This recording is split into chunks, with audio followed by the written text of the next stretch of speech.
Okay, so like when's the last time you thought about a bar of soap? Or, I mean, it's something we use every day, but have you ever considered it could be at the heart of like this huge global issue? It's not something that usually springs to mind. Right.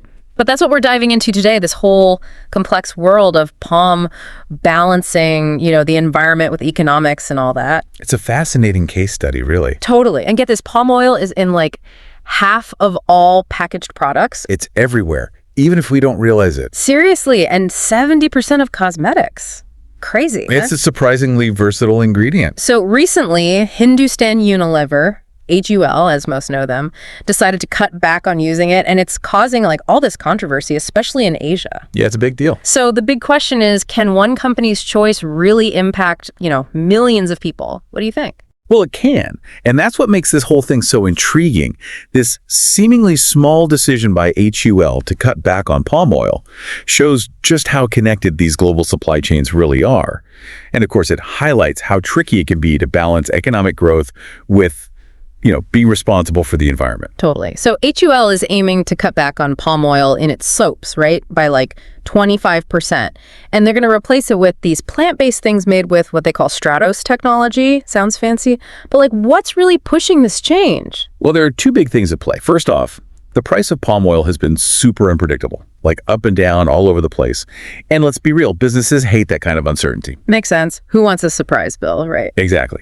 And there are a few things that cause these price swings, pandemics, for one. Oh, right, like supply chain stuff we've all heard about. Exactly. Then you've got weather patterns like El Nino, which can really mess things up. And even, believe it or not, the life cycle of the oil palm tree itself plays a part. Wow, so many factors. It's complicated stuff. And to give you an idea, palm oil prices right now are still a whopping 80% higher than they were before the pandemic hit. Ouch, that's a huge jump. Right. And for a company like HUL to keep making a profit, that could mean raising the price of their soap by something like 16%. 16%. Oof, that would definitely make a difference in my budget. But, I mean, how does all this impact, like, everyday people? Prices are already nuts on everything. Yeah, it's a real concern. People are definitely feeling the squeeze. But, it's not all about money for HUL. They're also trying to, look good and respond to all the worries about the environment. Makes sense. Everyone wants to be seen as eco-friendly these days. Right. And palm oil production has this reputation, being linked to all that deforestation happening, especially in places like Indonesia and Borneo. Yeah, those images are hard to forget. Those rainforests being cleared out. It's sad. It's definitely impactful. And to give you an idea of the scale, just think about this. Between 2000 to 2018, Indonesia lost a chunk of land just from making palm oil that was a little bigger than the whole Indian state of Meghalaya. Wow, that's hard to even imagine. It puts things in perspective, right? And people are starting to pay attention. Consumers are realizing what's happening, and they're looking for products that are, more sustainable and ethical. So HUL is probably feeling the pressure to, clean up their act a bit, Totally. So it seems like HUL is trying to play it safe, right? On the money side and for the environment.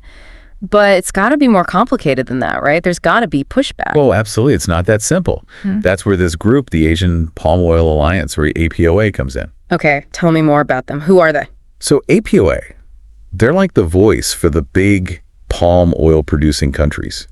India, Pakistan, Sri Lanka, Bangladesh, and Nepal. They're all in, and they're looking to get even bigger. And they're not exactly thrilled with what HUL is doing. Yeah, figures. I mean, if it's your main thing, you'd want to protect that. So what are they saying? Are they denying all the environmental stuff? It's more nuanced than that. I mean, they know there are environmental challenges for sure. Yeah. But they're really emphasizing all the work being done to make palm oil production more sustainable. So finding ways to do it better. Exactly. They talk about these certification programs and how deforestation rates have actually gone down recently. Yeah. And then there's Malaysia. They put a cap on how much land can be used for palm oil, which is a big deal. Plus, there's a lot of effort to constantly review and improve how things are done. So they're not just ignoring the problem. No, not at all. They're saying, hey, look, it's not as simple as just saying palm oil is bad. There's a lot of effort going on behind the scenes. Okay, so it's more complex than it seems at first glance. Way more complex. Their biggest concern is how this will impact all the small-scale farmers, especially in Indonesia. These are people whose lives depend on palm oil. Right, it's their livelihood. Exactly. See, palm oil is actually a very efficient crop. You get a lot of oil from it compared to something like sunflowers or coconuts. So you need less land to produce the same amount, which has actually helped a lot of farmers escape poverty. So it's not just about saving trees, it's about people's lives and how they make a living. Exactly. We're talking about a lot of people. In Indonesia alone, something like 8 million people work in the palm oil industry. And get this, because of this industry, farmer incomes have gone up by like 25%. That's huge. Yeah, that's a big difference. It is. And so APOA is worried that if demand for palm oil drops, it could actually reverse all that progress and these farmers could end up worse off. That would be a real step back. It would. And that's why it's such a complex issue with no easy answers. Wow, so it's like a double-edged sword, right? Helping some people but potentially hurting others. It's not as clear-cut as it seemed at first. You got it. It's all about finding that balance, you know, between helping people and protecting the planet. Yeah. And it's tough. There's always going to be some give and take. For sure. And speaking of balance, here's where things get kind of crazy. So we've got HUL, this huge company that uses a ton of palm oil, trying to use less of it, right? But then you've got India, which imports a ton of this stuff, trying to make more of it themselves. Doesn't that seem a little, I know, contradictory? It does seem that way, right? But it all boils down to how we're actually using palm oil. Yeah, it's in all those soaps and cosmetics. But remember, most of what India brings in, like around 90%, is for cooking. Oh, yeah. Totally forgot about that. I use it when I cook all the time. Right. Everyone does. And India wants to be sure they've got enough food for everyone. That's why they've got this thing called the National Mission for Edible Oils, aiming to, get this, triple the amount of palm oil they produce by 2026. So they're really banking on palm oil for their food security. Interesting. So it's like two different conversations happening at the same time, right? One about palm oil and food and one about palm oil and like everything else. You've got it. It's not just one debate. It's multiple conversations all happening at once. And here's the real kicker. HUL is actually working with farmers in India right now to set up sustainable palm oil plantations. Hold on. What? Seriously? That's kind of wild, right?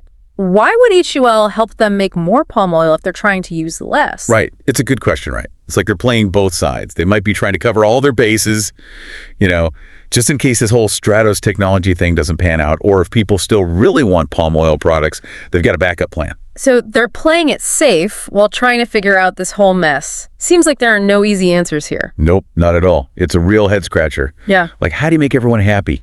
Protect the environment, support farmers, keep prices low. There's no magic solution, just finding the least bad option. It's like we're stuck between a rock and a hard place. On the one hand, we can't just ignore all the problems palm oil is causing, you know, with the environment. But then there are all these farmers who need it to make a living, and they're saying they can make it better. So what do we do?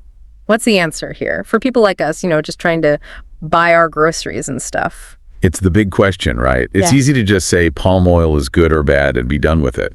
But like we've been talking about, it's so much more complicated than that. There are good points on both sides. What matters is that we, the people buying this stuff, start paying attention and thinking about what we're choosing. So what can we actually do besides, like, stop using soap and eating altogether? Well, a good place to start is right there in the store, looking at labels, see if they've got any certifications. There's one called the Roundtable on Sustainable Palm Oil, or RSPO. If you see their label, it means that palm oil was produced in a way that's a little easier on the environment and the people involved. So doing a little research goes a long way. Exactly. We've got to be savvy shoppers, right? And we should support companies that are actually trying to do the right thing and not just talking about it. Right. Put your money where your mouth is. And that takes us back to HUL and this whole Stratos technology. Do you think this plant-based stuff could actually work? Like, could it replace palm oil completely without costing a fortune or being, like, terrible? That's the million-dollar question, isn't it? If it works, it could be huge. Companies could ditch palm oil without, you know, sacrificing quality or jacking up prices. Oh, that would be a win-win, right? But is it really that simple? Will it solve everything? Or will it just create a whole new set of problems? And what happens to all those farmers? Good points. And that just proves what we've been saying all along. It all comes back to that balance, right? Trying to find solutions that work for everyone and everything. It's crazy how something as simple as a bar of soap can lead to such a big, complex issue. It really does. It's a reminder that our everyday choices can have a big impact, for better or for worse. Yeah, no kidding. It really makes you think twice about what you're buying. It does. This whole palm oil thing, it's like a microcosm, right? It shows us the big challenges we face in trying to create a more sustainable future, a fairer future. There's rarely a clear-cut answer, but by being aware, by coming up with new ideas, and by just talking to each other, maybe, just maybe, we can find a way forward, a way that works for everyone and everything. I like that, finding a way forward. It feels hopeful, Okay. Like, yeah, it's complicated, it's always changing, but we're working on it. And it's not about blame, it's about solutions. Exactly. And remember, these conversations, they never really end. What we learn today might be different tomorrow as technology changes, as we understand more. It's an exciting time to be part of it all. For sure. I know I've learned a lot today about palm oil and honestly about all the choices we make as consumers and how they play a role.